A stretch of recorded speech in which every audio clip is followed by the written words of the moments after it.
Olá, tudo bem com você? Seja muito bem-vinda ao nosso vídeo de hoje. E hoje aqui a gente vai falar sobre um assunto muito comentado entre as papeleiras, que é sobre quais tipos de personalizados eu consigo fazer sem ter a máquina de corte, sem ter a silhuete, utilizando apenas a tesoura. Para quem não me conhece, eu sou a Grazi Leite e eu ajudo mulheres a faturarem R$4.000 ou mais por mês com personalizados, trabalhando de casa e o melhor, fazendo o que ama. Bora lá aprender um pouquinho? Uma coisa muito comentada entre as profissionais desse meio, seja ela iniciante, seja ela que já está na área, é que tipo de peças ou quais aquelas peças que eu vou conseguir fazer de personalizado sem ter a máquina de corte, ou seja, utilizando a tesoura. A gente sabe que a papelaria personalizada ela é um ramo muito extenso. Dá pra gente fazer ali inúmeras peças, dentre elas topos de bolo, caixinhas, convites, decoração, personalização de copo, personalização de balões, ou seja, uma infinidade de peças. Mas quais dessas peças a gente consegue fazer na tesoura, sem ter a máquina de corte? Eu sei que principalmente quando a gente está iniciando, a gente não quer ter ali aquele monte de investimento com equipamentos. Mas será que dá pra gente trabalhar com a tesoura nesse início? O que eu tenho para te dizer é que sim, dá para fazer a maior parte das peças da área da papelaria personalizada com a tesoura. Dá pra gente fazer topo de bolo, dá pra gente fazer convite, dá pra gente também fazer caixinhas,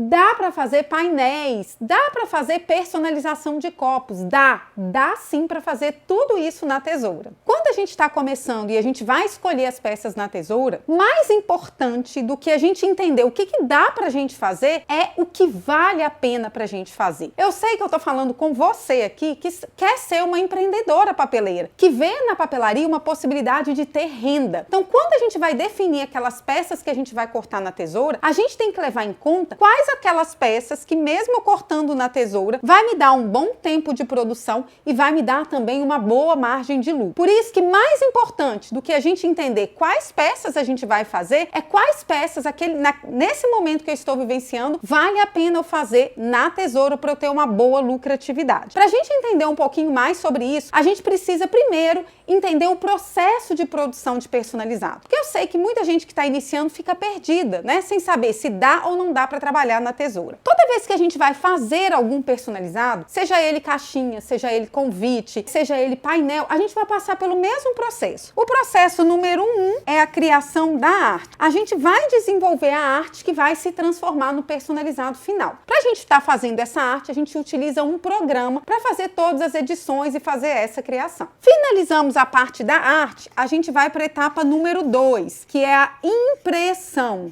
A impressão, você pode tanto ter uma impressora em casa e fazer essa impressão em casa, mas calma, se você não tem a impressora, não é motivo para você não trabalhar com personalizado. Por quê? Porque se você não tiver a impressora, você pode terceirizar a impressão. Foi assim que eu comecei. No meu início também eu não tinha impressora. Eu ia numa gráfica rápida, antigamente se usava as lan houses, ia lá, imprimia, levava para casa e cortava. Então depois que a gente fez a arte e depois que a gente fez a impressão, que está a terceira etapa aqui, que é o corte. Esse corte ele pode ser feito de duas formas. Ou ele pode ser feito na tesoura, ou ele pode ser feito na máquina de corte. Na máquina de corte existe várias aí no mercado. A que eu uso aqui é a silhuete. E aí pode ser qualquer uma. Então tem duas formas da gente chegar nessa parte aqui do corte. Pode ser na tesoura ou pode ser na máquina de corte. O que muita gente confunde, que para trabalhar com personalizado eu preciso ter a máquina de corte. Não, inicialmente você não precisa ter a máquina de corte. Para trabalhar com personalizado você precisa saber criar, você precisa imprimir e o corte você pode definir se ele vai ser feito na tesoura ou se ele vai ser feito na silhuete ou em alguma outra máquina de corte. Nesse momento aqui, gente, a tesoura é sim uma excelente forma de você iniciar na papelaria personalizada. Porque tem um custo muito baixo, a maior parte das vezes você já tem uma tesoura e é uma forma de você começar ali, ter as primeiras encomendas para ter um primeiro faturamento para futuramente você investir em equipamentos que vai te dar velocidade. O que eu costumo falar com as minhas alunas é que a papelaria, ela é muito parecida com a confeitaria. Vamos pensar aqui comigo. Vamos supor que você, ao invés de se tornar papeleira, você resolveu se transformar em uma boleira. Aquela aquela boleira que faz aqueles bolinhos caseiros, sabe, para tomar café? Bolinho de milho, bolinho de laranja. Você resolveu vender bolos para fora. Então, o passo número 1 é o quê? Você ter a receita e você saber os ingredientes, que é como se fosse aqui a criação da arte. Você misturou tudo, que é como se fosse a impressão, e a terceira parte é o quê? Bater o bolo. Você não vai conseguir ter o bolo pronto sem bater o bolo. Nesse momento, você pode escolher duas formas. Ou você bate o bolo na mão ali, bater o bolo na mão, ou você tem uma batedeira. Em um primeiro momento, quando você está iniciando, você vai conseguir sim bater os bolos e vai ter ali os seus primeiros bolinhos prontos para vender. Depois de um momento que a sua agenda estiver lotada e que você precisa ganhar velocidade para produzir esses bolos mais rápidos, aí sim você precisa investir em um equipamento que te traga essa maior velocidade, que no caso aqui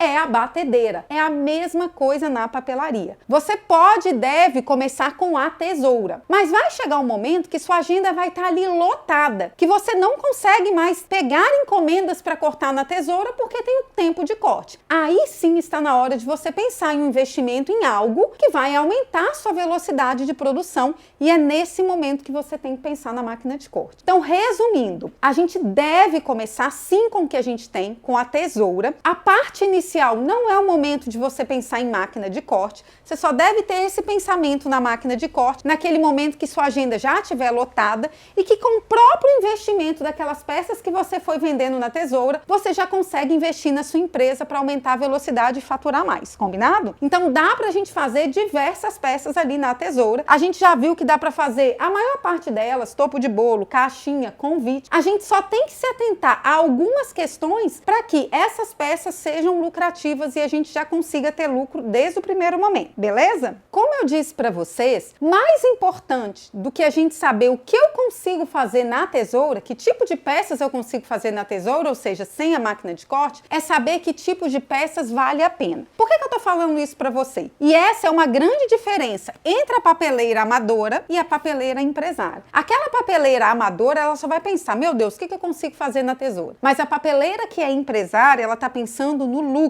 Ela está pensando no crescimento da sua própria empresa. Então, ela vai pensar da forma certa. O que vale a pena eu produzir para me trazer lucro? Já vou explicar um pouquinho mais sobre isso. Por que eu digo que saber fazer o que vale a pena produzir é mais importante do que saber o que você consegue fazer? Porque, gente, qualquer peça que você se disponibilizar a fazer na tesoura, você vai conseguir. É lógico que num primeiro momento, talvez o corte não saia certinho, né? Talvez você tenha que praticar, mas você vai conseguir fazer, né? Eu mesmo já fiz várias peças na tesoura. Já fiz topo de bolo, já fiz caixinha, já fiz painéis, já fiz lembrancinha, já fiz várias coisas, tudo na tesoura. E quanto mais a gente vai praticando, melhor vai ficando o corte. Mas tem alguns pontos importantes na tesoura. Por exemplo, se eu vou pegar ali um topo de bolo em camadas, que ele é lotado de camadas e peças muito pequenininhas, vocês concordam comigo que a gente vai conseguir fazer esse topo de bolo, mas a gente vai demandar um tempo muito grande para realizar esse trabalho? Quando a gente pensa na papelaria como forma de lucro, o tempo também é dinheiro. Se eu escolho peças que demandam muito tempo de produção, consequentemente, em um dia eu vou conseguir produzir poucas peças. E isso não vai conseguir me trazer aquele faturamento que eu desejo. Por isso que o mais importante é saber que tipo de peças vale a pena a gente produzir na tesoura. Então, por exemplo, se eu pego um topo de bolo para fazer e ele tem ali várias florzinhas e o corte dessas florzinhas são extremamente detalhados, em um dia eu consigo produzir 4 topos desse modelo. Cada topo desse aqui é R$20 e um dia qual vai ser o meu faturamento? R$80. Agora, já que eu sou uma papeleira empresária, eu escolhi bem os modelos de topo de bolo e eu consigo ter uma produção mais rápida. Então, em um dia, ao invés de produzir 4 topos de bolo, eu produzo 10 topos, também custando R$20. E olha o meu faturamento aqui, quanto que vai ser? Mais que o dobro do que a papeleira amadora. Então, para a gente que está cortando na tesoura, é de extrema importância a gente saber escolher aquelas peças que tenham ali um tempo de produção bacana, que vai fazer com que eu tenha um bom acabamento também no corte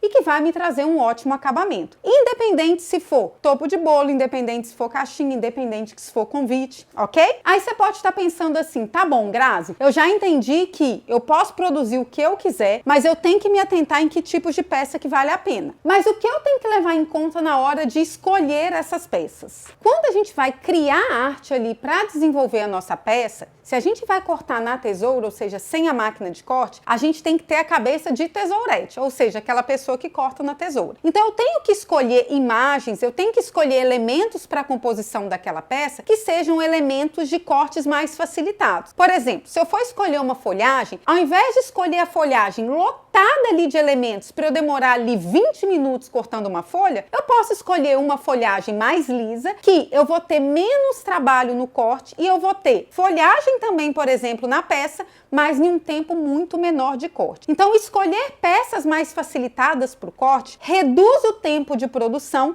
e também me traz uma peça com acabamento melhor. Então, um ponto primordial aí na hora de estar montando a arte para estar cortando na tesoura é ou você facilita o corte, e tem como a gente fazer isso dentro do programa de criação, ou escolhe elementos com cortes mais facilitados para a gente ter um baixo tempo de corte e um bom acabamento. Isso é de fundamental importância. Se você consegue ter uma boa produção por dia, se você consegue ter qualidade no corte, o seu cliente vai ficar satisfeito. Você vai conseguir produzir uma quantidade boa de peças por dia e isso vai fazer com que você tenha um bom faturamento no final do mês. Então, qual é o ponto-chave aqui dessa aula de hoje? Mas a gente tem que se atentar àquelas peças que valem a pena. Peças que valem a pena são aquelas peças que têm um baixo tempo de produção e que têm um corte mais facilitado também para eu ter qualidade ali no corte. Se eu seguir essas duas regrinhas, a gente vai conseguir produzir bastante, a gente vai conseguir produzir com qualidade e aí, além do cliente ficar satisfeito, eu vou ter boas vendas e um ótimo faturamento no mês.